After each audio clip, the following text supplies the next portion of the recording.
Everybody, welcome to the Spurs 9501 podcast. This is our latest Friday night live fan cam with Cam, and we've got a new guest today, Adam. Welcome, Adam. How you doing? Yeah, not too bad. Adam is a lifelong Spurs fan. Do you want to do a quick intro for everybody, Adam, about your Spurs journey and how you became to be depressed Spurs fan? Yeah, definitely. So my family used to live around the Tottenham area.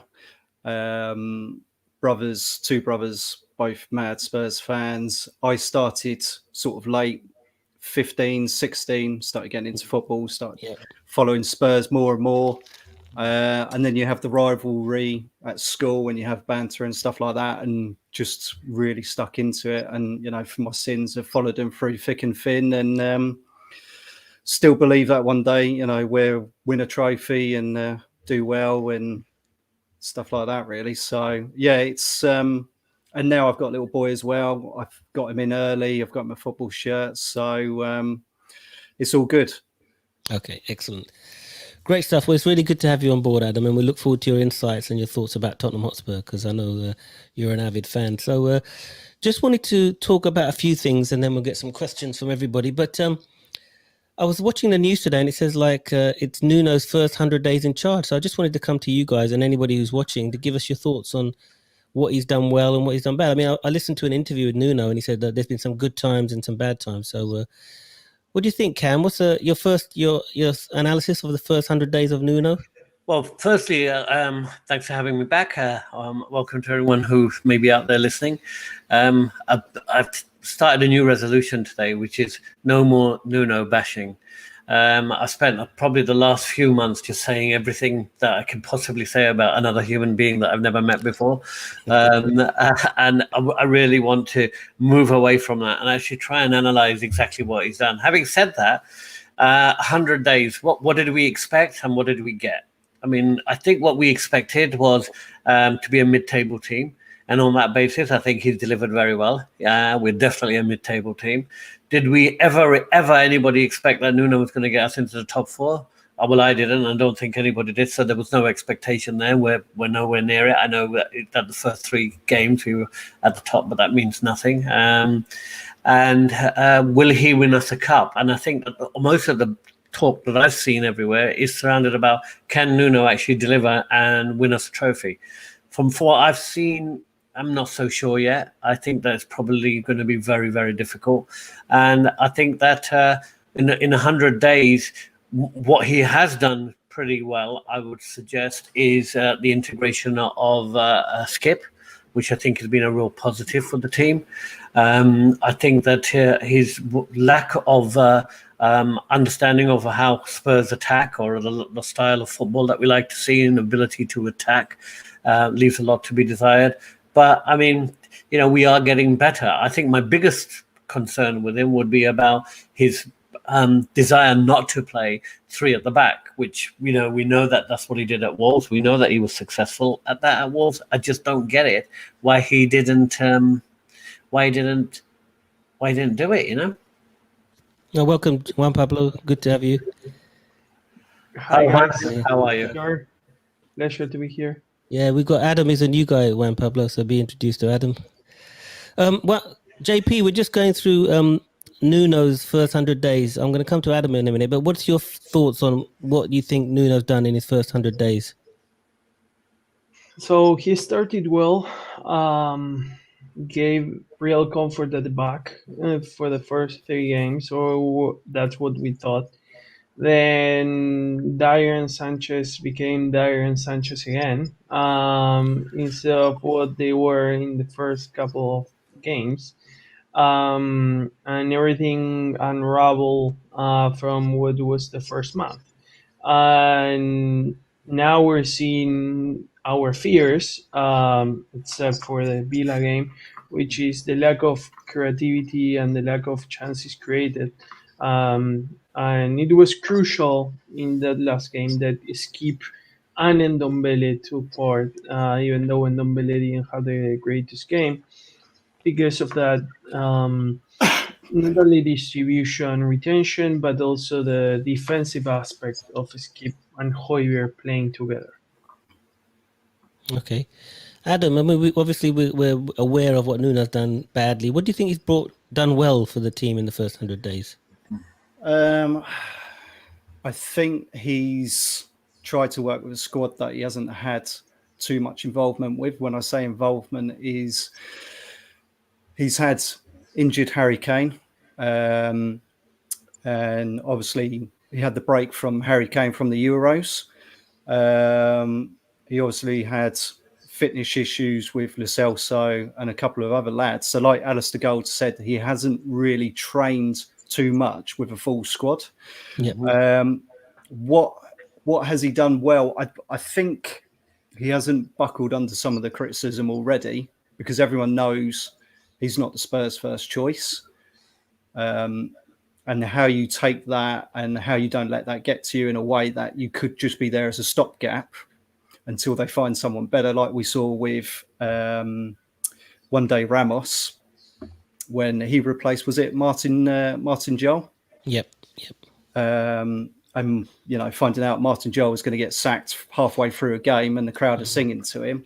So I think he's done okay with what he's got. Whether he's on the level with the director of football and they're both communicating, right, okay, this is the position I really need to get, and whether that director's filling that, I don't know. I think he's got loads of problems with the way that when he organises his team and lays it out, I don't think he knows the best 11.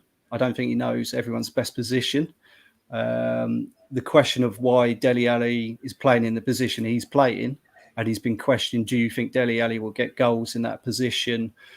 And Nuno's response is, Dele's got goals in him, when it's clear to see that he's struggled over the last couple of seasons. And the fact that you've had the Argentinian boys who've had to been quarantined in the past, and, with the Chelsea game, you look at our bench, you look at Chelsea's bench. Okay, Chelsea bankroll pretty much every season, but it's what quality do you have to bring that on? So I don't think he's really had the time to really look at the squad and go, okay, this is what I've got, this is what I'm going to work with, and find out the best 11 and the best position for each players. What he's done well, it's quite hard to find a lot of things, really. we haven't got all day. But I mean, I know what you mean. But I mean, I was going to come to you, Cam, in a minute. But just a final one to finish on that, Adam. How much do you think it affects Nuno, the fact that he knows he wasn't the first choice manager? How does that affect somebody when you get to a job and say, well, they didn't really want me, but they've got me? How does that affect somebody? It depends on your character. I think you've got 2 points. You can either go out and think, right, okay, I'm going to prove everyone wrong, or if the results start going against you, then, and the press love to hammer Spurs. They absolutely love to hammer Spurs. And we've seen it with Pochettino when he come late to his reign, that it was getting on top of him. So he might react bad to that. How he could see that Pochettino was a model in the fact that, some people were undecided about Pochettino when he started. Results, pretty much like Nuno, didn't go his way after so many months, and then things started to gel. Do I think he's the man for Spurs? I don't. I think up until January is going to be crucial. And the interesting thing is that the sports paper, The Athletic, released a couple of weeks ago, and it's the only press that have picked up on this, that they have inside information that Daniel Levy has written into the contract of Nuno that if he doesn't get top 6 within his 2 years at the club, he can be sacked without any compensation. So that throws a new dynamic onto it, really. Okay, sounds really good. Juan Pablo, I mean, do you think that he's still going to be our manager at the end of the season or not? Too early to tell. But it all depends on the availability of other good managers. Because if, let's say, Leicester makes a bold decision and they sack Rodgers because of the bad start and he becomes available, then he will have to decide between Newcastle and us. right? That I don't like because obviously the money is gonna be elsewhere. And probably the sports project it's gonna be elsewhere.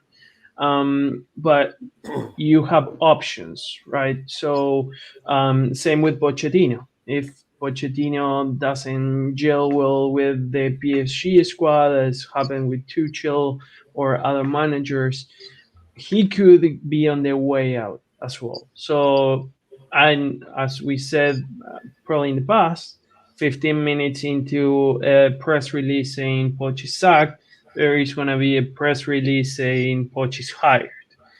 So it becomes an availability, not only about his results. Okay. So I cannot say, You to be can't say. honest. No, nobody can. Okay, this JP, let me stay with you. There's a room. We've heard that 2 players have tested positive for COVID. 2 Tottenham players. Is it the Argentinian boys? Have you heard anything your end? It's Paul O'Keefe, who I think works for the club, said that it's Son and Brian Hill. So, Oh my God, yes, The creative that's not players. good news. Very bad news. We always have bad luck on international breaks. It's like even when you think they're going right because the players are playing well and they're having international games experience, exposure, something happens like this. Yeah. So that's why we always hate it. And the big issue is, can Kane come back to form once and for all in the Premier League without Son being there? And can he get his own chances, or can someone give him a direct pass so that he can pass it to the net? Sure.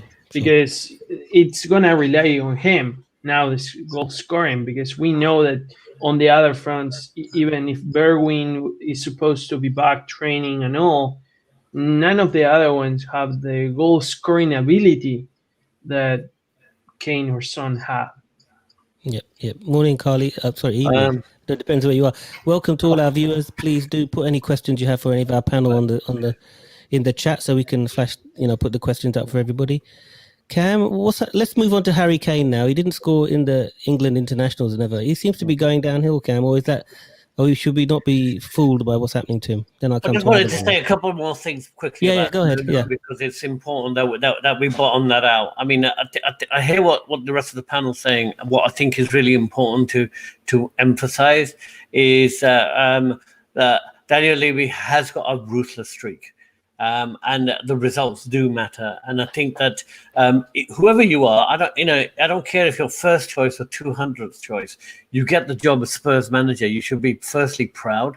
You should be. Any one of us would want that job. Let's face it. I know even if I was a Spurs manager for 10 minutes, it would be something I'd be pretty damn proud of. And I think this whole thing of the sulking nature of Nuno and the way that he talks to the press, the way that he probably talks to his players, and woe is me, I was number 7th or number 8th. Well, I ain't gonna wash with anybody, because you should be really happy and proud that you're actually in a position where you are, because there isn't. I don't know anybody, any Spurs supporter who wouldn't want to be anywhere near where he is, or close to the club. And I just got no time for that kind of crap that is coming out from those people. And the same goes in a way for Harry. I mean, this sulking behavior, sulking Harry, sulking Kane, whatever, and showing it on the field that, mentally he's not all there, mentally he's not all right. I mean, 250,000 a week, mentally I'd be pretty okay. I think £1 million a month. Well, I wouldn't feel too bad about that. I mean, how much can you baby these people? How much can you actually do it before you turn around and say, look, put your money where your mouth is? Because I can assure you, every single one of you, wherever you work and wherever you go in, you get yourself a paycheck. And when you turn up, when JP, you turn up to the bank or whatever and say, I don't feel so good. I want to do it like this. I want to do it like that. I don't think I'm going to take any customers today. I wonder how long it will be before someone says, go home and don't bother coming back, because they really need to start stepping up. And I think that I know we're going to come on to this, but a prime example is continuously failing players who don't live up to their expectations, and we're all sitting back here having to analyze what is wrong with their heads, or are they properly motivated or whatever. Well, if being a superstar at a club like Tottenham, being paid hundreds and thousands is not enough to motivate you, then frankly you shouldn't be there. That's my position. Okay, very passionate there, Cam. Adam, what should we do with Harry? What's your thoughts on Harry Kane? He didn't score for England. He hasn't been scoring for Tottenham in the league. What do you think? Should we maybe drop him and then give him a rest? What do you think should be the way forward to get the best out of Harry? So the first 3 games, obviously, we didn't have Harry available. We won 1-0 on each of those games. When you looked at how the team played, bear in mind, against Man City, it's the first game you want to impress your manager and stuff like that. I actually thought that we played controversial, even though I love Kane, better, because he's not the star player where you're just giving it to the star player. I think we're a lot more creative because you've got Son, you've got Moura who wants to get involved, cut inside. I just felt we were a lot more, and then we done the Spurs thing and we defended on the 1-0, sat back like we do, and luckily we got through without conceding. It's a difficult one with Kane. I always think that, you know, they didn't sort out the Vinicius situation. He was allowed to go back to Benfica. Troy Parrott was allowed to go on loan. Why didn't they just keep him on the bench so they can bring him on as maybe a super sub? A couple of years ago when we had this issue, why didn't we look at maybe bringing Defoe back? That would have been a good call, actually. You know, just as an impact sub. Yeah. We had the issue, we had the scenario where we could have jumped in and signed Danny Ings. I don't understand that at all. Yeah, to this day, I don't understand why we didn't sign Danny Ings. I think they looked at his wages, looked at his injury record, thought, no. You know, he is a prolific goal scorer when he's not injury, you know, when he's not got serious injury, which he seems to have put that past him. You know, Villa have got an absolute steal there. Why Spurs didn't come in for it, I still don't understand that. And they've left themselves short. And now you've got this issue. I kind of felt we should have really sold Kane. Fantastic servant to the club. He's done absolutely amazing. That money that we could have got could have strengthened maybe 2 or 3 positions, not left us so weak. And I kind of thought, you know, if you're coming back to a club you don't really want to play for, despite that you love that club, are you going to be that top striker again? How long is it going to take you before you get into that? So you've got to play him because you've got no one else. Unless you bench him, and I know a lot of people argue that Son isn't a proper striker. I think he can be. Not with COVID. Yeah. Well, with COVID, he's out. So do you push more up front? Who can you bring in? Who can you bring in to go up front? So I think you've got to play him until you get someone else in. You've got to play him. Yeah. Okay. There's a question from Carly. Why has Ryan Sessegnon been left in the cold? Thought he was one of England's top rising talents. Certainly needs a better bet than the lightweight Gill. JP, why don't you take that? What do you think? Why is Ryan Sessegnon not playing? Well, he's been struggling with injuries. He had a knock before the actual preseason. Then he went, once he was back, he had to go with England under 21, and training he got another knock. So that's why he hasn't been able to feature at all. But I wouldn't talk badly about Gill, because Brian Hill has been like fantastic, a great performer, and he has been a bright light for in a poor team. Even in a poor team, even playing center middle.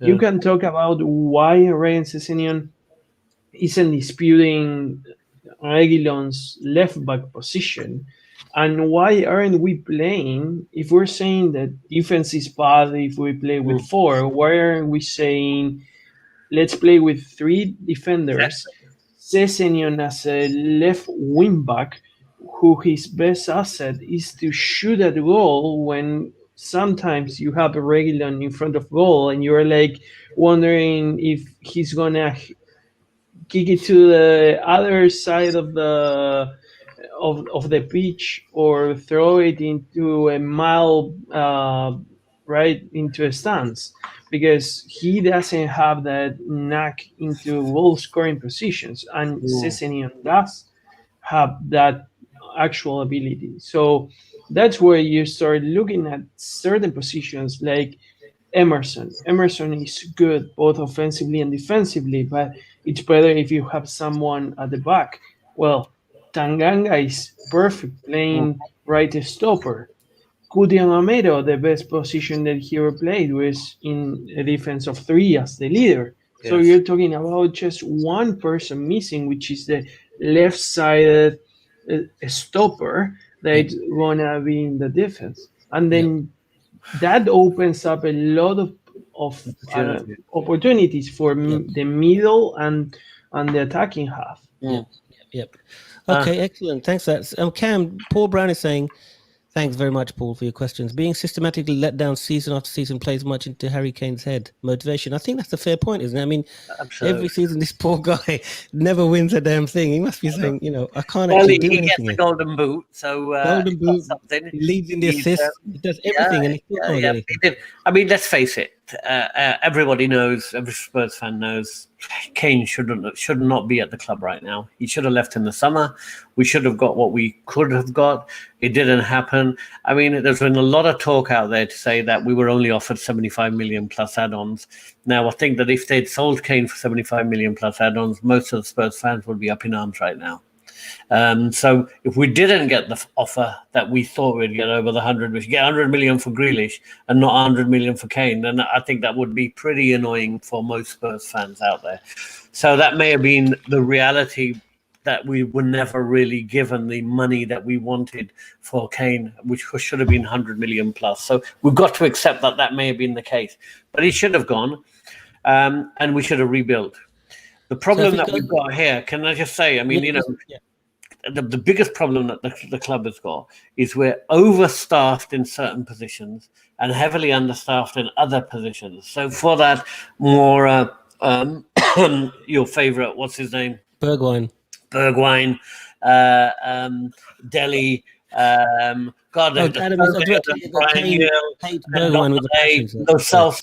All of these also rans. I call them all also rans because none of them are really at that Ericsson position or anywhere that can actually deliver anything. Or maybe they do it now and then. Maybe they can do it. So we're overstaffed with all bloated in that position, but none of them are good enough. I mean, fantastic to be bloated in that position. And we had players that were good enough. At least two of them were good enough. And so the question that I've got to answer that what was said, even if we did sell Kane, would we have trusted the current management to actually invest that money wisely, given that they just keep bringing in players in exactly the same position and all of them are mediocre? And it goes back to the simple thing that you said, JP, which every single Spurs fan can see very clearly. Play three at the back. You bring in Romero, you got to play three at the back. He's insisting again of putting Tanganga on the right. I hear against Newcastle. I read somewhere that Royal won't be given a game. It's absolutely ridiculous because we again got the habit of bringing in players, and you said this before, Ray, bringing in players that have potential and then spending a year at Tottenham whilst we steal and suck that potential out of them. So at the end of it, all we've got is a hollow carcass, which is worth absolutely nothing. And, we can go through a list of players that we've done that to. I just hope, when will that cycle end? And I did say I was going to be positive this time, so hopefully you're all getting that is you being positive, actually. Thanks. Question, Freddie, thanks for your question. PSG losing again, Poch maybe back sooner rather than later, so hopefully. What do you think on that, Adam? Would you have Poch back? And if it all goes belly up at PSG, is he actually going to come back to Spurs? What do you think, Adam? I think he'll have quite a few offers. I'd love him back at Spurs. Whether it will work again, I don't know. Whether Daniel Levy would be able to convince him to come back because of the broken promises. I actually know that Poch was Steve Hitchens' top on his list that he submitted to Daniel Levy. So, yeah, I'd love him to come back. Whether he would work well with the director of football, I don't know, because he had that Paul Mitchell, who was bringing players through. But funny enough, a couple of weeks ago, Harry Redknapp said, you know, if the players loved Poch so much, why didn't they fight for him right to the very end when it all started going wrong? He knew there was a lot of bad eggs there.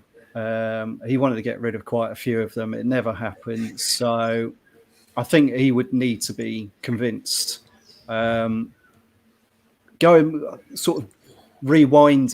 back, when this happened, and obviously we were getting humiliated because we were going to Conte and getting turned down by everyone left, right, and centre, I would have gone to Harry Redknapp.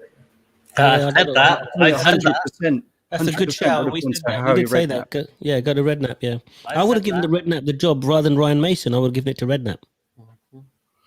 Yeah, I can see what he was trying to do with Ryan Mason. You know, because he loves the club. You know, why you get rid of someone and you got a cup final? Okay, you've got. If it's truth that there was, you know, money in the contract. You know, or Ledley King. Ledley King. No, I wouldn't give it to Ledley. Unfortunately, I think he's a Ledley, defensive coach. Yeah, yeah, and I don't think he's joint managers. They should have given it to, but yeah, as a joint manager, I don't think he would lay into players. I don't think you'll see him on the touchline going mental and ripping it out of someone and stuff like that. I think he's too reserved. But instead of Nuno combing his beard when we're 3-0 down against Arsenal, making sure that he's perfectly groomed. Well, yeah, he's probably got sponsorship for something to do with that beard. So, but yeah, definitely Harry Redknapp, even Glenn Hoddle, if he could do it with his heart thing, for a little time. Yeah. JP, let me come to you. Give us how did our Spurs boy do in the recent, internationals in South America? The Argentina, etc. How did the Lo Celso and QT Romero do? Give us an update. So they were both like man of the match candidates in both games. That's what happens when you play with good players, yeah. Like Lo Celso was man of the match of the last game, playing in a 3 setup. Well, we have now a video that we're recording about the differences between, for our channel, between the difference of Argentina and Tottenham. And he's playing exactly where Ndombele is playing or De Leal is playing. And he was man of the match there. Mm-hmm. And in the previous game, he was pulling all the strings as well. Like, for 60 minutes, instead of calling it Messi's Argentina, it's called Lo Celso's Argentina. And then he goes to the bench because he's the one going around and helping, like, with quick touches and all the overlapping players and getting them in the right position. So he's great. Sorry. Is this Lo Celso we're talking about? Yeah. It's not his brother. He's awesome. Or his uncle.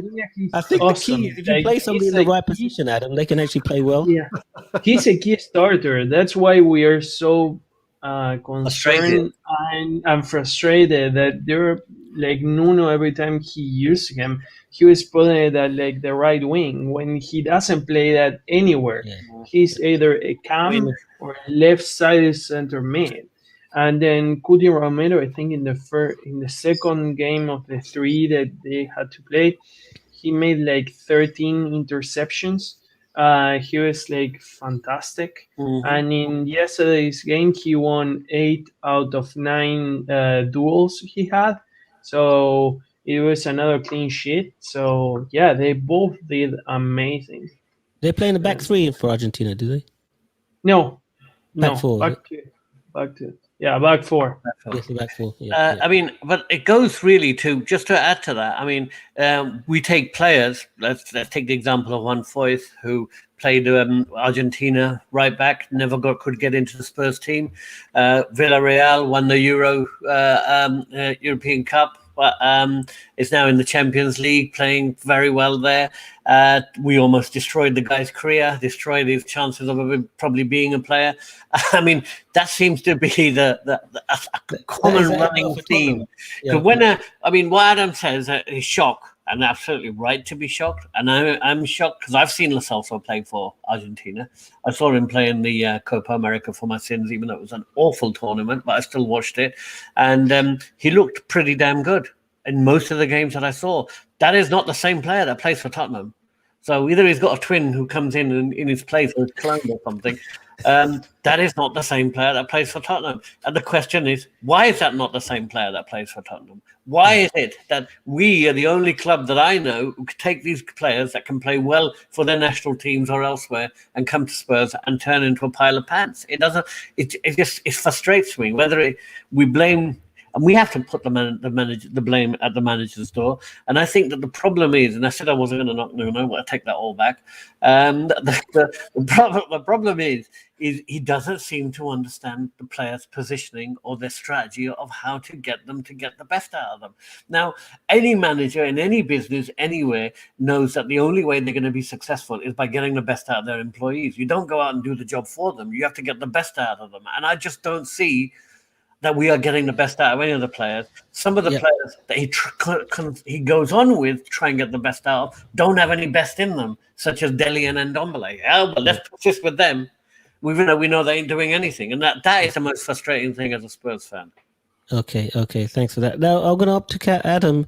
What's your thoughts? I mean, Paul's saying Brian Gill in is one of the few that takes me off seat. Now, we've been really impressed with Brian Gill about what he's done, etc. What's your view about Brian Gill, Adam? Or Gill? Brian Gill? I think it's been really good. Unfortunately, I watched the Arsenal game. I saw him come on, and he looked like the only player that was actually doing sliding tackles, wanted to create, wanted to take players on, wanted to go forward. And I think if you've got someone like that, play him all the time. Because why is he? Is it a fitness thing? Why is he not starting? That's what we do. That's what we do. He's too good, so we don't play him. Insist, go on with Ndombele instead. One day he'll come good. Sorry, not in my lifetime, mate. Sorry, it's fine.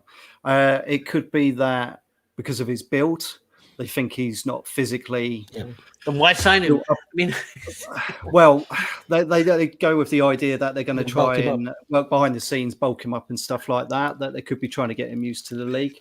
I think if you've got a player like that who's going to press, who's going to kick people's heels, get in, trying to create, even if they make mistakes, just play them because they've got that. They've got that hunger. It's like Dele Alli. Dele Alli was best when he was angry, and he was starting fights, getting yellow cards. Since then, he's just so laid back. It's unreal. So I think you've got to play someone like that, and make sure you play him in the right position as well. Yeah, agreed. Can I just have one thing? No, 1 second, Cam. I wanted to ask JP a question, then we'll come to you. JP, what about Davinson Sanchez, who went all the way to Colombia? He didn't actually play 1 minute on the pitch. And what's the point of that? I mean, what do you think Colombia are doing there, taking him out there, not even playing him? I think they are trying to fix their defense and thought that they need to build in a different direction. But makes no sense to. He's one of the better players, even though he didn't play. That's why they wanted him there, like for security, if someone else had a knock.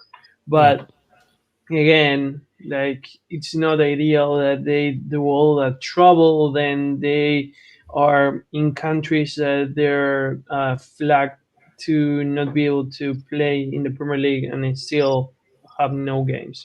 But I wanted to add something to what Adam was saying, about Brian Hill and that he has to play.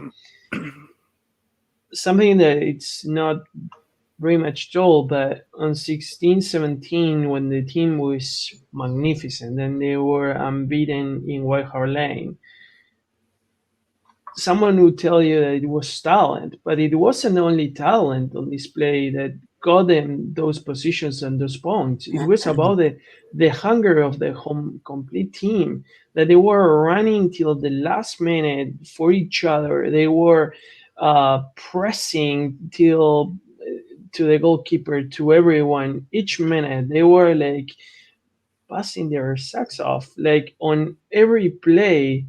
And that was what made the difference. It wasn't like so much only the talent, because other teams had the talent, Liverpool, City, Chelsea. But the difference was that Tottenham team had the the hunger to go and fight and try to win something, and to prove to all the other teams that they were good enough. And that was like the actual difference. So Brian Hill has that attitude that we need in all the players, and he has to play. And that's why you have Son, who is one of the better two-footed players in the world. So why don't you play Son in the right side, that he can like put anyone crazy, any defender crazy, because he can shoot with both legs, and let Brian Hill play on the left side where he's more comfortable. And you also have Ryan Sessegnon in there that can help if needed, right? So if you're still undecided on where to play. So those are the type of players that you need. And that's why the kids are so important. Alfie Devine has 17. He's playing under 23, has 5 goals in 5 games. Dylan Markandai has 5 goals, 4 assists in 7 games. Those are the type of players that have to be playing at least in Conference League to be showing their ability and their credentials and their hunger, and perhaps they get some of the players out of the club. Yep. No. Okay. That's some really good points. I want to answer some questions from the viewers. Thank you, Sandra Sanchez, for that question. I'm going to come to Cam for the answer. Come on, you Spurs. Why are Spurs getting so bad every year? Cam, can you answer that in 30 seconds? Nobody can answer that in about 2 years. I mean, the problem is... You haven't got 2 years, Cam. No, we haven't. The problem that we've got here is, I think that, Harry Kane is probably the right example to answer this question. Because, one of the things that a comment you had earlier was that Kane played really badly for England as well.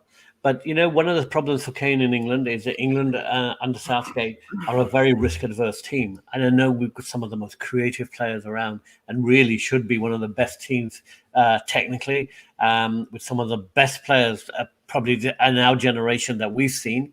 England should be at that. But I do not believe that they are that Southgate is a creative enough manager to be able to create enough chances to get the best out of them. And we saw that in the final against Italy. And Kane, I do not believe, thrives in that system that's being played in England. And I think that, we can blame Kane a lot for his performances.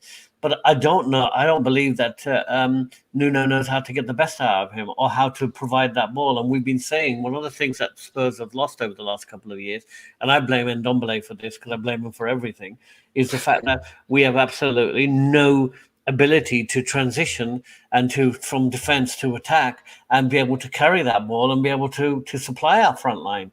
And that is getting worse. As that gets worse, Spurs get worse. Because there's we've all seen the teams that can defend. They're at the bottom of the table. And they usually come up from a division. I think at one time we've seen the Sheffield Uniteds and the others that have come up, defend, and they can't find anyone to score the goals. You can't find anyone to score this. They signed the guy from Liverpool, Brewster, was it, for a club record? I don't think he scored once because they don't know how to get the best out of those players. And that is what we've turned into since the days of Pochettino, who's slowly been declining without the ability to get the best out of our front two.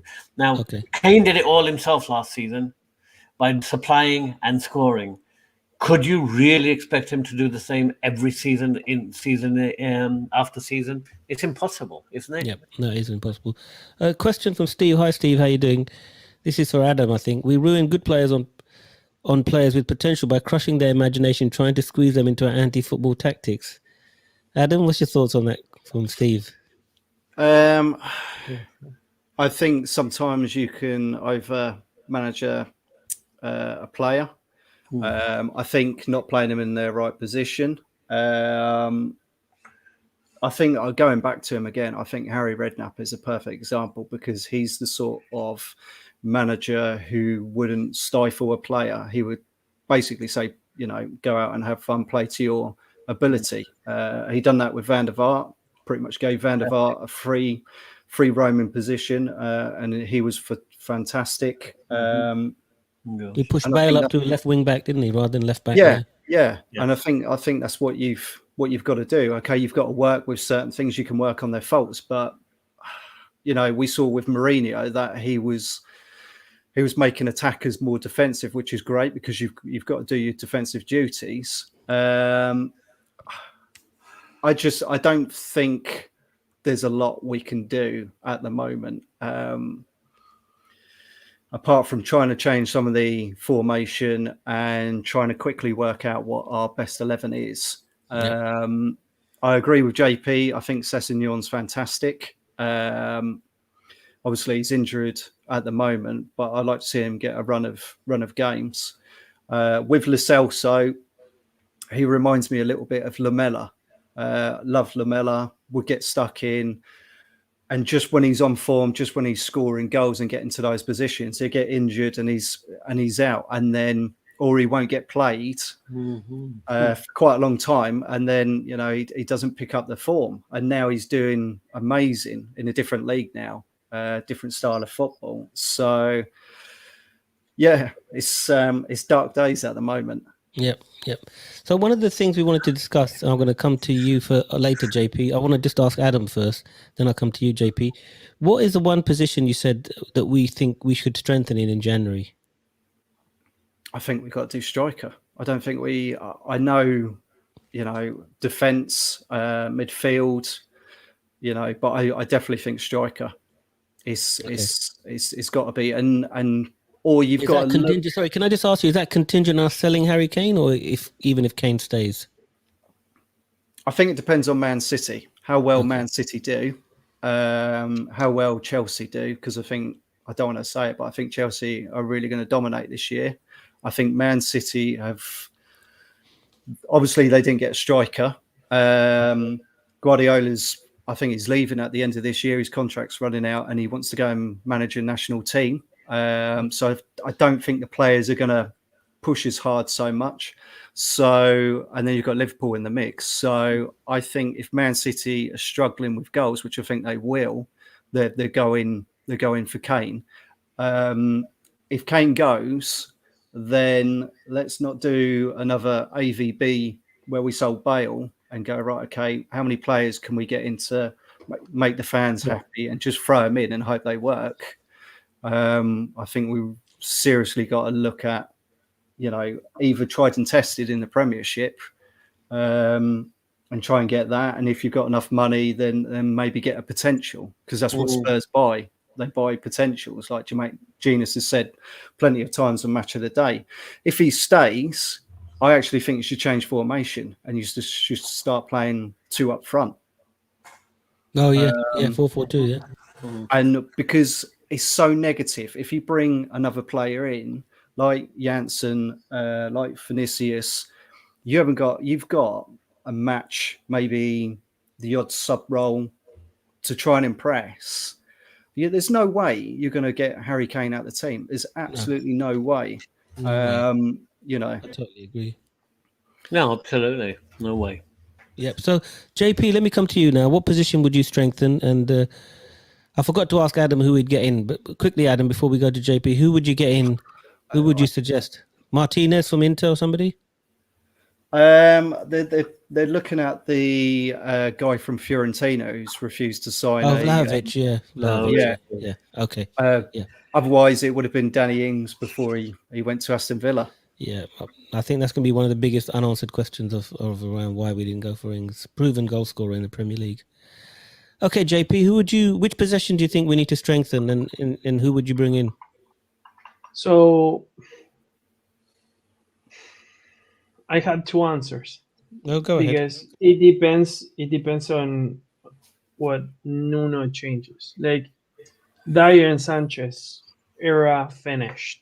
So does that mean that you're playing Emerson Royal, Cuti Romero, Tanganga, and Reguilón Cesenion, or you're playing Cuti Romero with Rodon and Emerson Royal and Tanganga as alternatives?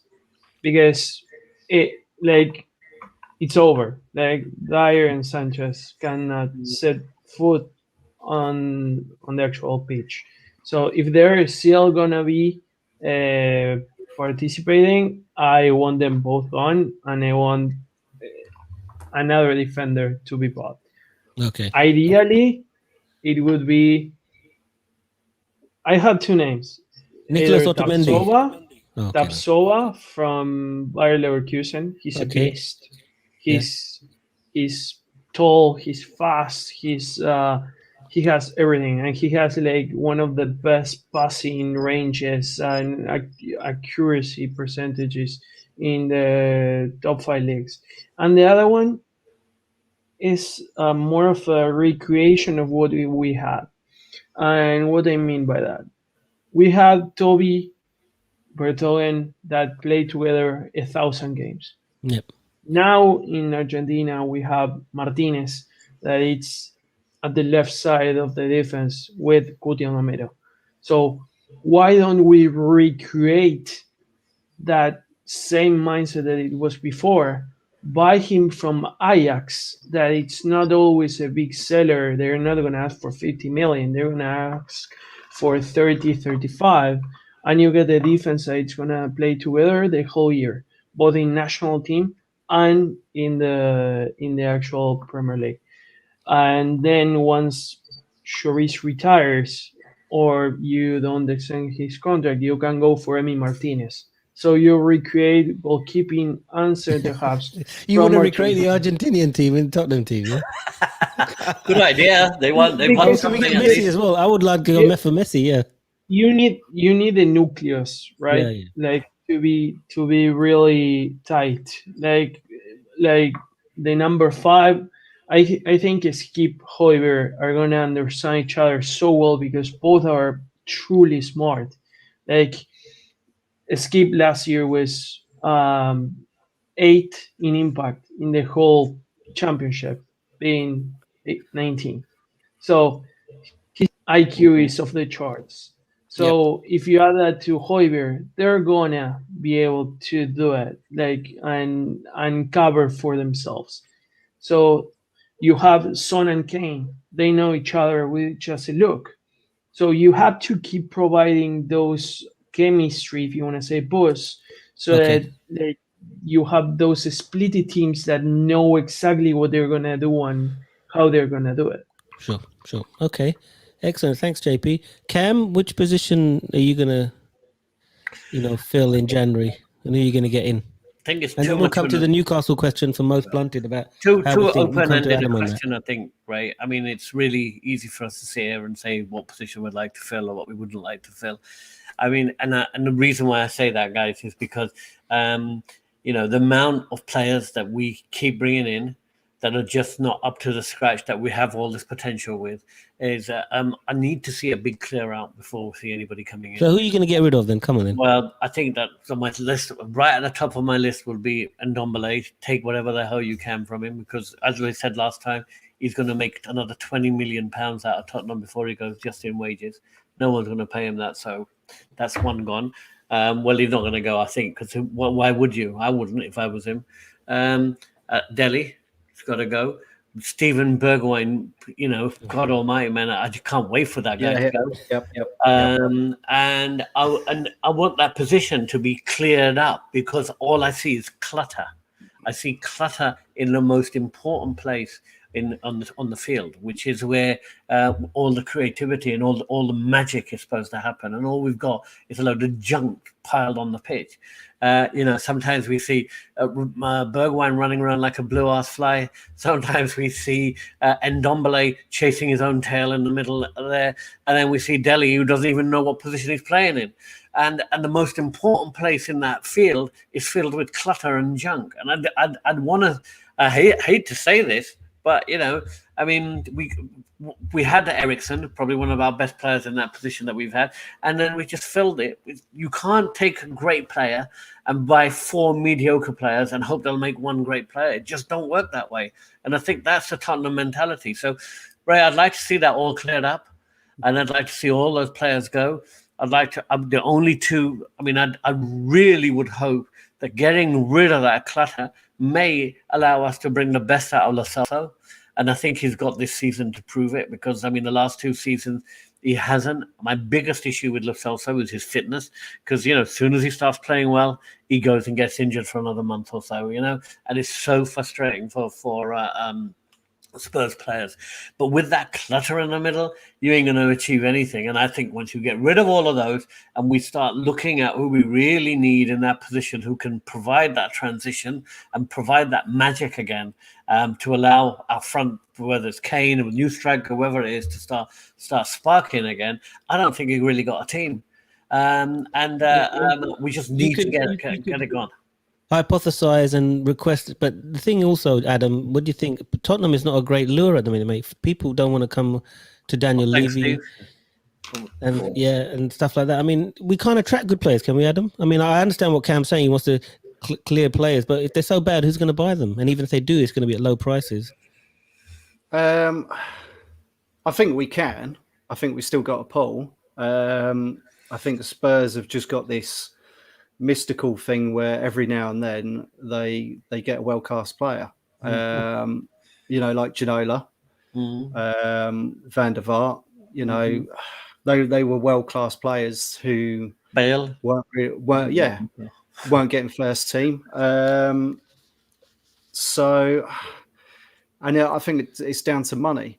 And now that Levy is not in charge of negotiating those deals, we'll see in the next couple of windows who comes through, whether they're prepared to pay them or not. But it's just the whole philosophy of the club. We've missed out. Levy's already done a disclaimer, Adam, on that. Nuno wasn't his choice; it's Paratici's choice. So he's already put the disclaimer in there. Yeah, he has. I don't know. It's a difficult one. I think we're going to repeat the same lessons we've already done. We're just going to bring in randoms and potentials and throw them into a mix and hope they work. I think Cam's right, is just going through the squad and just getting rid of the dead wood. Yeah. But we need a strong character to do that, don't we, Adam? Somebody's going to say, right, you guys don't fit in, you're going. Is Nuno the type of guy to do that, clear out? I think he is, yeah. I think he is. He sulks. He's moody enough. He sulks enough. I mean, he doesn't communicate. Cam, I don't care if he gets results and he gets rid of all the crap that we've got. Then fine. Who cares what he's about? Because he's sunk back into the crap. Well, he started off making a very clear statement that Ndombele is not playing in my team. And Ndombele's now played in the last 4 games, I believe, 3 of which we've lost. Right, and he's just sunk back straight into that crap. Why is that then? Why is that, Cam? Why has he gone back on it? You've got to put him in the window to sell him, haven't you? Exactly. Which I hate because I don't want to see him play. But it's just we put him in the window. So now, if he was worth 10 million, he's probably worth about $500,000. I mean, that window is a double-edged sword. It can work either way. Yeah. I mean, why do I think Nuno sunk back into it? Because I think he's a headless chicken. I think he's lost the plot. He got scared. He coming up against, in the game for all of us that really defined Nuno's tactics was the Arsenal game, because we went in there like mice. We went in there like absolutely nobody, without any backbone whatsoever. And every single Spurs fan knows that even if I put a shirt on Adam and put him out against Arsenal, he would have died on that pitch. All of the rest of them were having a bloody cup of tea. And that is what really lost it, because when it showed, every single Spurs fan knew in the first 5 minutes that midfield was wrong, that the spaces were opening up so wide on that field that they could have changed it. Changing it when we're 3-0 down, you've not just lost the game against our biggest rivals, you've lost all your Spurs fans in the same process.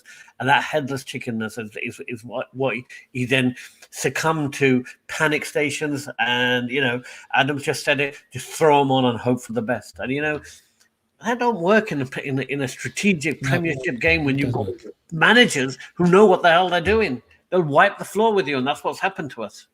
Yeah, let's go to the match on. I'm going to talk to you, JP. Newcastle away on. I don't know if it's Saturday or Sunday, but Newcastle now, the new billionaire owners, etc. They're going to be. I've heard people like Mourinho and Rodgers and God knows what they're going to be buying lots. They even might come in for Harry Kane. I think. What do you think is going to happen on Sunday then, JP, against Tottenham? I have a bad feeling about Sunday because Newcastle hasn't won a game yet. And it's the best team to play when you haven't won a game is Tottenham. We know that, don't we? Yeah. We did it for Crystal Palace as well, don't forget. We're nice opponents. And those are exactly the points that we seem to lose every season. So that's why I have a bad feeling about it. I hope they prove me wrong, but the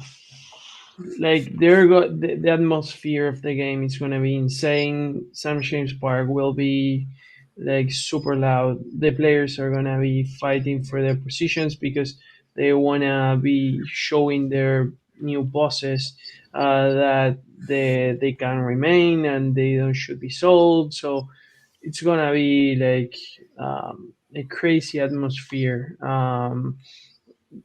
So I think we're not gonna do so well. And probably this Son Hill news is gonna affect our team shape. Berwin just comes from injury. Lucas Moura played better as a number 10 last season than what he's playing as a right winger. So there are too many open discussions. I'm not so wrong. I'm not so mad about Ndombele because he has the ability to leave everyone on the floor, but he has to do it consistently to show us that he cares, and he hasn't done that. That's all I can say.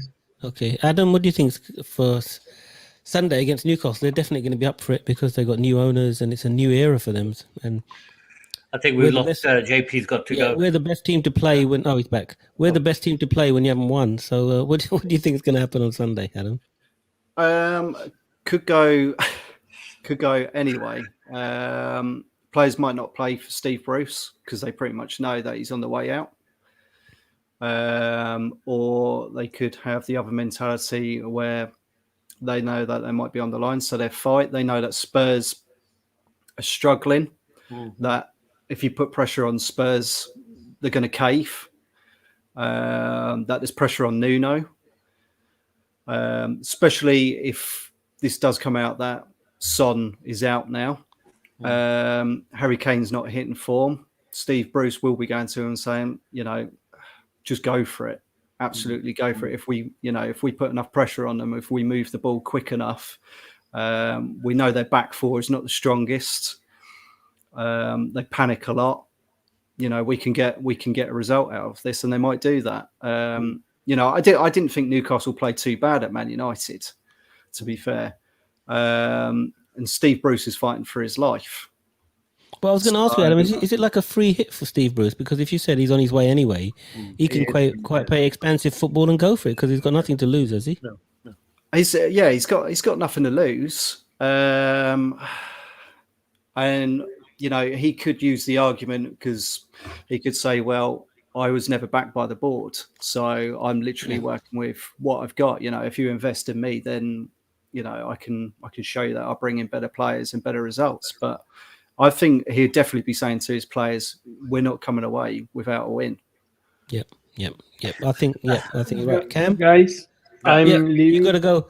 Thank you very much. I really appreciate it, JP. Thanks for coming, buddy. Thanks, JP. Good to see you again. We'll speak to you soon. Take care, buddy. Thank you. Invitadme alguna vez. Anyway, what I wanted to say, what's going to happen against Newcastle on Sunday? Well, I think both people have probably nailed it. I think the one thing that always will stick with me is the fact that Steve Bruce is very good at pinching Spurs' pocket. He's done it a couple of times before. I think that they came down to Spurs last season. They beat us. They've done it a couple of times, 1-0 grab and go, and I think those are. I wouldn't be surprised if if that happens again. The question for me is: does Nuno have the nous to take advantage of the situation at Newcastle is? They've got a sold-out stadium. The tickets, everyone's going to be there. The fans are going to be really going crazy, and this is an opportunity really for us to turn it around. To be honest with you. Whether we'll be able to do that, I'm not sure. I'm going to go for a 1-1. I think that I can't. The biggest issue that I've got, guys, I'd be interested to hear what you have to say, is we're not very good at scoring more than one goal. I think we scored 2 at Villa, didn't we? Yeah. One was an own goal, and the other one. Well, we haven't scored 2 in a game yet, but anyway. Yeah. So I'm going to go for a 1-1 simply because I think that, as we said, Newcastle still haven't won, but I would not be surprised if we get beat. I think we're going to get beat 2-0 actually on that one. But the prediction, I want to ask Adam that if we lose to Newcastle and then we got away to the Spammers, which is not going to be easy, London Stadium. Is it away or home? I'm not sure. Maybe it's away. If Nuno loses those 2 matches, what's his situation going to be like come end of October, beginning of November? Is he still struggling, or has he still got time till December? Is the pressure going to get more? What do you think? The pressure will be on. And when we always play West Ham, it's like West Ham's cup final. Yep. All the time, it's West Ham's cup final. They're all over us. And, unfortunately, they beat us most of the time, unfortunately. If he loses West Ham, then, I definitely think the pressure's on.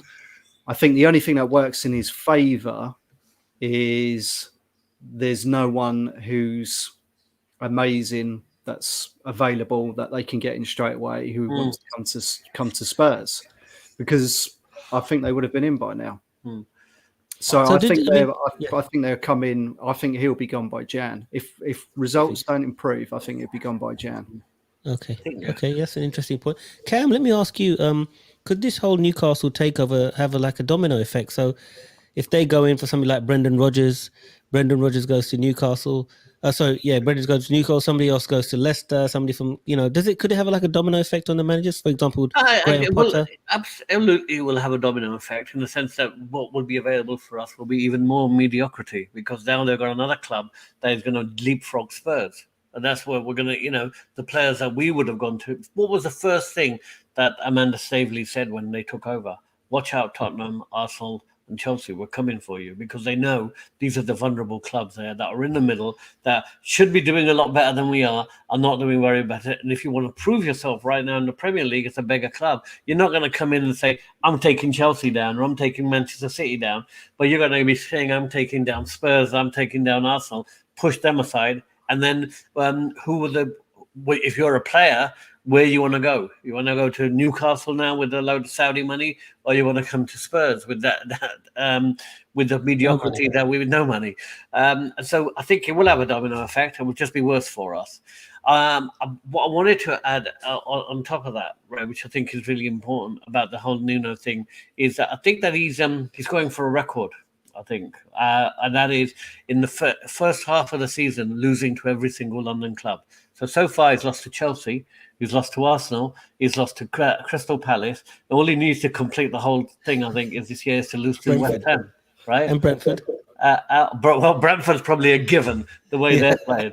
So, and I don't know if that's happened before. I haven't got my stats out yet, but it'd be interesting to know if you're the stat man. Have that ready for next week. Then, when was the last time a Spurs manager lost to every single London derby in his first season and the first games that we played? And I hear what you're saying, Adam. And I used to work in the East End of London for a long time at Newham Council, and one of the things that I didn't know was obviously the West Ham fans were always up for the Spurs game. I used to go there a lot and see that. I think it's changed now. I think from this season onwards, last season with their performance, they expect 3 points from us. They expect to beat us, and that's pretty. It's ominous for Spurs that we've gone from a position where we were 2 years ago the best London team by far, to being probably now the worst London team, having been beaten 3-0 by Crystal Palace. Where does Nuno take us? I think that you're right. 2 more games, 3 more games, and serious questions will be asked, and it'll be getting a nice little Christmas present. Yeah, Twan 55. Thanks for your. I can understand what you're saying. Well, apparently, a lot of Premier League players are not vaxxed at all. You know, No, a lot they're of them not. are They're vaxxed, so refusing to I get don't know what the reason is vaxxed. there. You know, and the reason why I'll have to take Ray, that off facts for those. the reason why, Ray, is because they got so much downtime when they should be out training that they spend all their time on websites looking at conspiracy theories. I read a story about it. That you got all these football players locked up in hotel rooms, sitting there going through their Facebooks and reading all this crap, and now coming out and refusing to get vaccinated. And apparently, Steve Bruce, particularly at Newcastle, came out and said, "I don't know what to do. I don't know what to do. Most of my first team aren't even vaccinated. So if they don't beat us on the field, they'll probably end up giving all our players COVID." Yep. But Adam, I read something.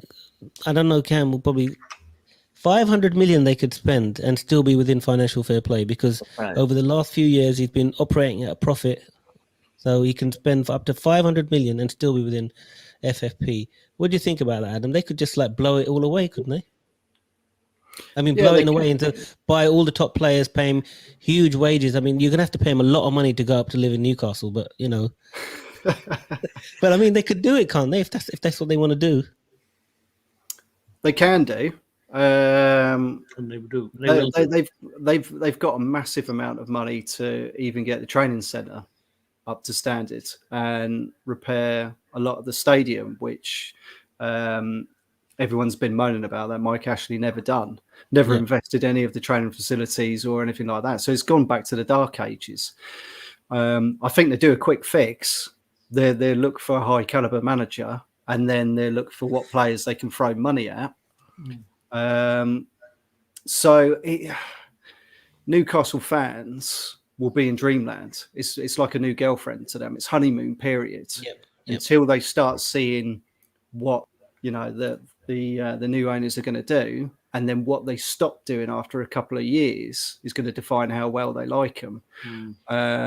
Because they love Mike Ashley. Anything's going to be better than a Mike Ashley, isn't it, Adam? Yeah, it is. It is. And Newcastle have had big players in the past. You know, their traditions have brought in big players: Michael Owen, Shearer, Ginola, stuff like that. So, and now they've got money. And how football players work. Some football players work. They might use that as a stepping stone. Think, great, 300 a week. I might get picked up by a top club, Man United, Liverpool later on in 2 seasons' time. Yeah, so it's all to go for them. Assuming they do splash the cash in January and they buy some players and stuff like that, where do you realistically think Newcastle can finish this season? And I'll come to you after that, Cam, just get your views. Well, they've got the January window.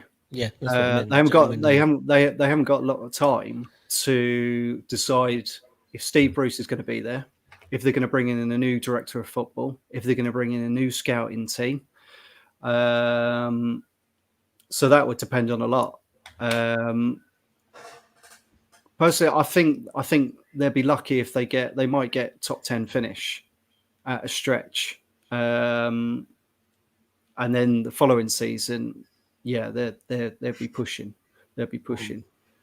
And it seems that, I mean, I was gutted when I found out that they'd been bought out because I kind of hoped that, someone will come in for Spurs. Yeah. Someone will be silly enough to come in for Spurs because every year the top 4 is just getting more and more competitive, and then the 6, 7, 8 is now getting more competitive. Everton got bought out. They've now got Benitez. They've got a lot more money than what they had for. I wouldn't take Rafa. Over Nuno. I mean, that's the call. Everything's relative, Adam. Yeah. I don't know. He's not going to leave anyway, but I mean, but at the time, I mean, can I just add here, Ray? There's one thing that's very important here. I don't think Newcastle are going to do anything this season. Let's write that off because they haven't won a game yet, and we're already a quarter of the way through the season. So when you're starting from that handicap, it's very difficult to catch up. However, let's be very honest about this: the Saudis are not known for patience. if I was to make sure that some of those Newcastle players better not be going into any of their embassies for visas anytime soon, because they might find themselves in a bit of trouble. You know what I'm referring to, right? Yeah, of course. He'll want the man at the top, but Mohammed Salman bin, whatever his name is, if I can't remember his full name, it's too long, will want results.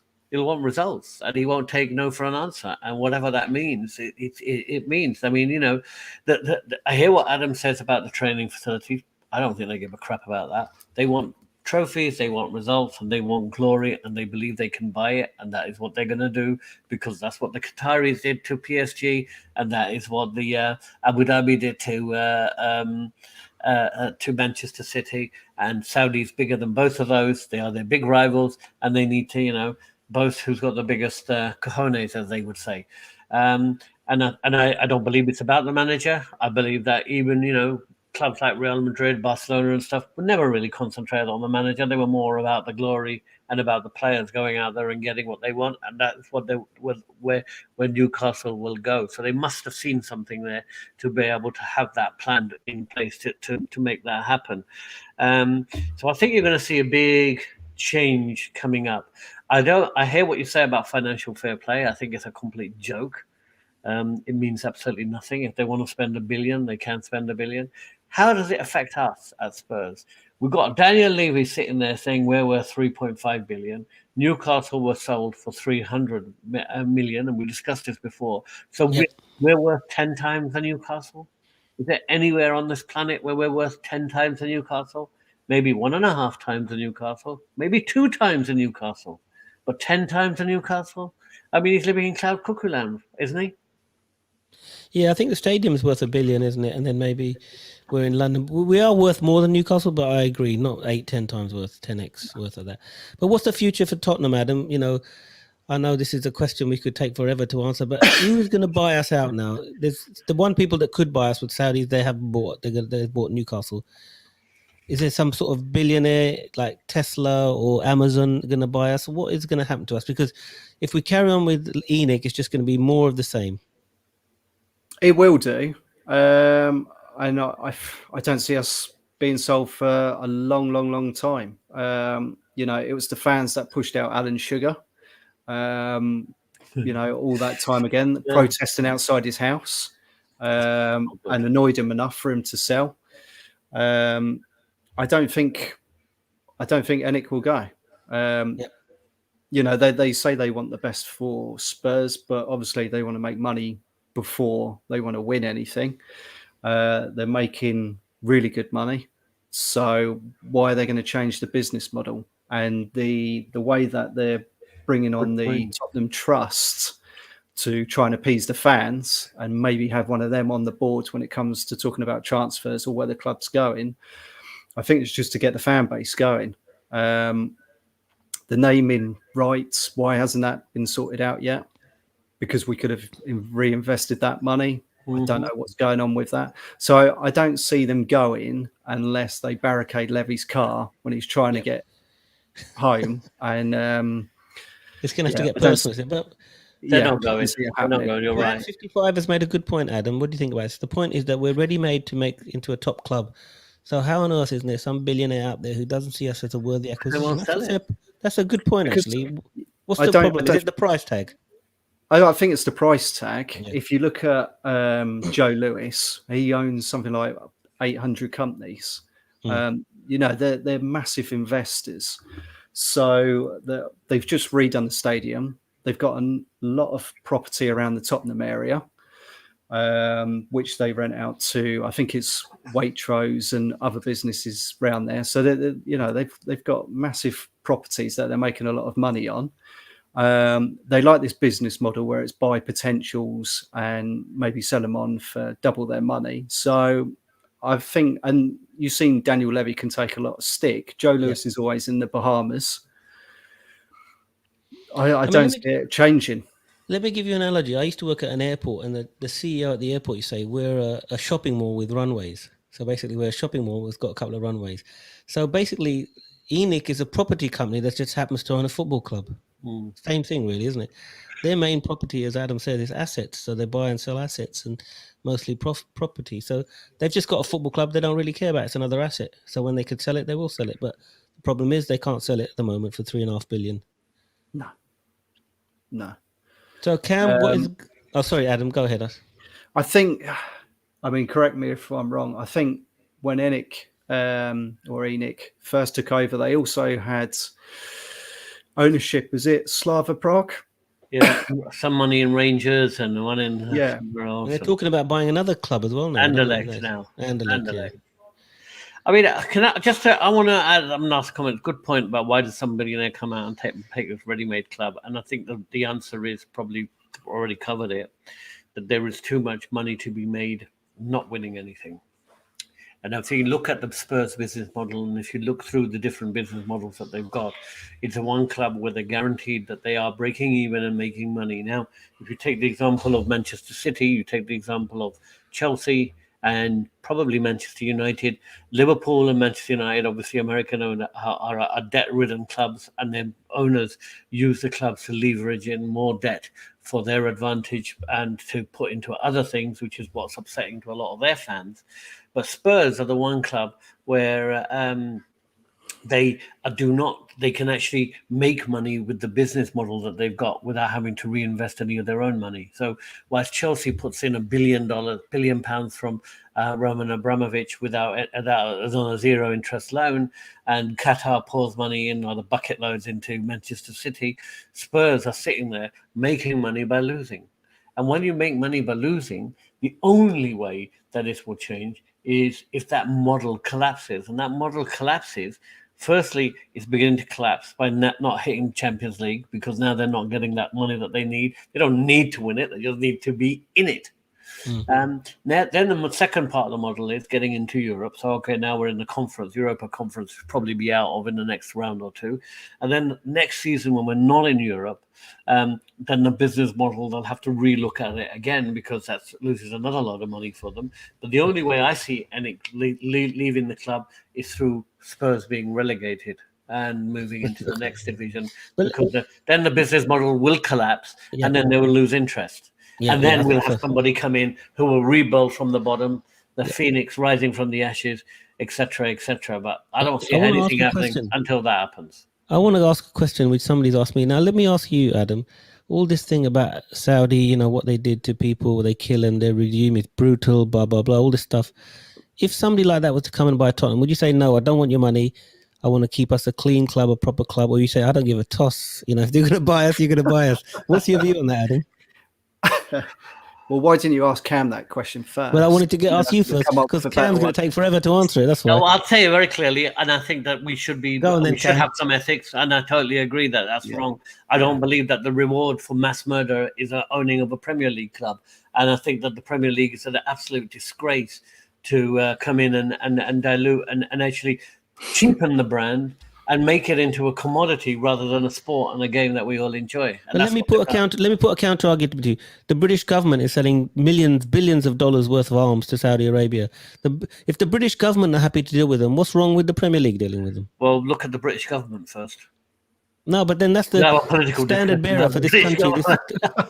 Because one of the things that sport's supposed to be about is about bringing people together. It's supposed to be about harmony. It's supposed to be about enjoying the game. It's about people from different walks of life all across the globe coming together for a common cause and putting aside their differences for a little while and actually enjoying something, right? When it turns into a commodity where anybody can just come in, whoever they are, whatever their ethics are, brutality or whatever it is, then why not just have all the racists back into the stadium then and say, they're paying big money? Would we agree if Saudi offered $3.5 billion for Tottenham, you're saying, no, I don't want it, we stay with ENIC?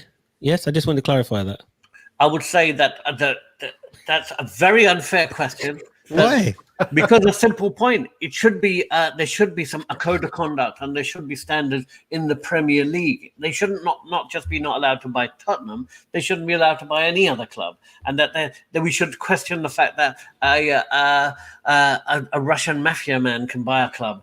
We should question the fact that we all know what's happening, Cam. Is they've got dirty money in drugs and whatever, and they're cleaning it by buying a club now. Exactly, Abramovich has put all that money. Yeah, it is wrong. They put all that money into Chelsea. It's clean money now. If he sells Chelsea, it's a clean sale. Absolutely. Adam, if I didn't think you ever answered that question, did you? What if somebody comes in from one of these dodgy regimes? I slid past that question. Yeah, what's your answer to that? Well, do you play dirty like everyone else has, and compete? I'm with Cam. I wouldn't want that sort of thing with the club, but I argue with myself. I want trophies, so I want to win. So, and the funny thing is that the Premiership only rejected that takeover because, the Newcastle owners, the Saudis, were going to broadcast to, is it Bein Sport, and do live stream. So they knew they were going to lose out on revenue and stuff like that. That's the only reason why it was rejected. It's not because of their past history and what they stand for and stuff like that, which is, money talks. So, yeah, I'd probably take it to get some trophies, probably, yeah. Yep. Twan, thanks, Tan. I really appreciate all your comments. It's really good. Can leave it truly, not just give a toss back. Well, I think he does care about us. He is a fan, apparently, we've been told. But at the end of the day, his allegiance is to ENIC and to make the maximum profit for them. And he is an employee. He's an employee. But he owns. So ENIC own 80% or whatever of Tottenham, and he owns 20% of that 80%. So he's an owner as well. Okay. But his first preference is to Joe Lewis, so he'll do what's right for Joe Lewis, not for Tottenham Hotspur. Right. Are we? Any final thoughts?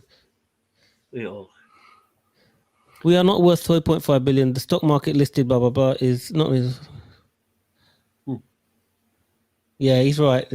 Thank you, GWC. Man United do 3 times what we do commercially, even more than that, I think, really. So we're not worth. Adam, I think this is a unrealistic price tag that's been put on 3.5 billion. Do you think that's just a negotiating stance, but the real price may be a lot lower than that? What do you think? No, in the arrogance of ENIC, I think you would have to come in at a crazy offer, and Daniel Levy would probably think, I want a little bit more than that. And the way that Joe Lewis run, they're businessmen. They've made their money from investing and selling at crazy prices. They're not going to go. I think it would take a huge amount of money to get them to walk. And I've heard Alistair Gold talk about that. There has been potential. And he was informed that Levy would stay on still as the chairman, which would make it even worse. Even worse. So, I don't see it happening. Yeah, I think, Ray, the thing about this thing is, like I said before, is JWC is absolutely right in terms of the listing of the company and what its assets are worth. They paid 30 million for it, and all they can see right there is that 30 million turning to 3 billion because greed begets greed, and there's only one way most of these clubs seem to be going, and that is becoming bigger and bigger in terms of money. So if you can get in early on, you're going to make more money, irrespective, just by being a Premier League team. So I'll say it again: the only way that Tottenham gets sold is if we get relegated, because then the business model collapses. We're not going to get relegated, Cam. These guys have got a 5, 10, 20-year business plan, right? And that business plan is predicated on success, not winning trophies, but actually getting into Europe. What is success? How do they define success? European money. Yep. Get top 4, get European money, and their business plan works. Yeah, don't get it, business plan's gone. Let's go through some of these questions. Adam, how about Philip Coutinho for January window? What do you reckon, Adam? Get that Ericsson, get him paying as a 10. Yeah, I would love to. Again, he was linked highly when Poch was there. I think they pulled out because of the money. It was looking at a loan with an option to buy, and Spurs balked again at the price tag. Now Barcelona are desperate. Yeah, I'd bite their hand off. They're in massive trouble. So okay. I'm sure. Yeah, so yes from Adam. What about you, Cam? Coutinho or not? Can't be any worse than what we've got. But I think if we could exchange him for, he's massively better than what we've got. I think an Ndombele Coutinho swap works for me. Yep. Well, we're gonna. Yeah, you want to speed this on, so. Yep. Twan saying, but we're not even all that expensive. Twan is saying 3.5 really is not an expensive thing. Josimar is saying that I'm sure that includes a stadium. Well, the stadium, they didn't put that much money in, Adam. I think it's all leveraged, 600 million, 700 million. It's all loans. Yeah, 700 million from the banks, I think. So they didn't put that much. I don't know how much they put in anyway. Well, the thing is, what they don't know in the 3.5 million price tag, if that includes the loans that they're taking them on, Of course, or they want 3.5 billion, then you have to subsume the loans on top of that. Yeah, of course. Is that on top of that, Cam, or is that included? Must be included. Otherwise, it's be totally unrealistic. I mean, 3.5 billion. I wouldn't put it past them. What do you? What's Paul saying? Hello, Paul. We really appreciate you, all your questions, Paul. You're a regular viewer. Thank you very much. I really do appreciate that. Only prediction of the future is the past, correct? We're remaining trophyless for quite a while, unfortunately. Thank you for that lovely comment, Paul. That all makes us feel really, really great. Well, it's true. Cam and Adam were saying we were going to win the Europa Conference League. Didn't you, Cam? I thought that they created them. I thought they created the Europa Conference League so Spurs could finally win something, but now I don't even believe that. But if they can go down about another 5 leagues, so the Europa Conference, sort of like Northern Conference, Southern Conference type league, we may stand a chance. We ain't winning nothing this year. Yeah, Twan is. We see your pain, Tan. We see your pain, and we understand you. Yep. We need to start a violent, raucous boycott. Adam, are you up for starting an anti-Levy protest? Well, I'm serious. I saw the protests earlier this year, and I didn't do anything. So I think there is a valid point here that if, as Cam said, the only thing they understand is money. So if we stop buying merchandise and confectionery and drinks and all the other stuff that they get revenue from, that is going to really hurt them. Season tickets are sold, so that's right, Cam. They've got the money already anyway, haven't they, for the season tickes? It doesn't matter if anybody doesn't turn up. Yeah. Well, I mean, I say my violence stops at the microphone. I can get pretty violent from sitting here, but that's about as far as it goes. But I do like buying the shirts. I do like buying the merchandise. So. But you're actually feeding all the money into Levy, and then you say you want him to go. Yeah. Cam's keeping Levy at the club. Yeah, exactly. Cam. Cam's to blame. I'm just gonna go out and get the third. Plan is not finished. You got to read this before we finish. We need to stop attending matches and making it ugly there. Well, I mean, to England, I'm going to a match. I'm sorry. Yep. I'm going to a match. Okay, we're going to wrap it up now, guys. It's been a really great chat. I've really enjoyed it. Really good to have Adam on there. Nice to as well. Thanks for everybody who took the trouble to watch us and make the comments. Any final thoughts from everybody? What about you, Adam? Let's start with you first. Let's start with, and then we'll give the final word to you, Cam, as always. It's your show. Go on, Adam. I just hope this season gets better. I really do. I hope. What's your definition of better?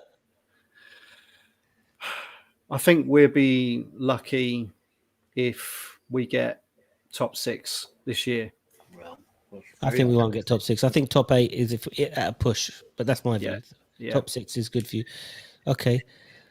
Cam, final thoughts? My final thought is, guys, that, the last few times I've seen Tottenham play, I've always thought, I still get shocked by how bad we can be. And I just can't believe sometimes, am I really watching Tottenham here on TV? Am I really watching us play like this bad? Surely it must be just my TV set. It can't be everybody. It's good to know that all of you are suffering just like I am. Can it get worse? It can. No team's too good. And that's one thing that you learn in the Premier League. No team's too good. And, I don't believe that Tottenham can carry on like we are. Something is going to, because one thing that I have to say that I found that's missing is the passion. I don't care if we get relegated, as long as I see the passion back in the players' faces and I see them dying out on that pitch week in, week out, trying to do it. They can't do it. We weren't good enough, but at least we know we tried. I don't even see them trying, and that's what hurts. Yep. The final thought, I think Twan has been really active today, so final thought for you, Twan. I don't mean hurting people, so you weren't talking about Cam going beating people up. Well, some ugliness, some anger, some passion. Think of Liverpool. Yeah, that's a good point. Hicks and Gillette, they got rid of them, didn't they? Yeah, but they got a lot of money too. Goodness. Great. Thanks very much, Paul. Really appreciate it, buddy. Thanks for joining in. Really appreciate it. Thank you for everybody who joined the stream today. We'll be back next week. Thank you. And we look forward to seeing you next week. Have a safe week and it's a great weekend. And come on, you Spurs. Let's hope we win on Sunday. Come on, you Spurs. Cheers, buddy. Thank you, everybody. Thanks. Cheers, guys.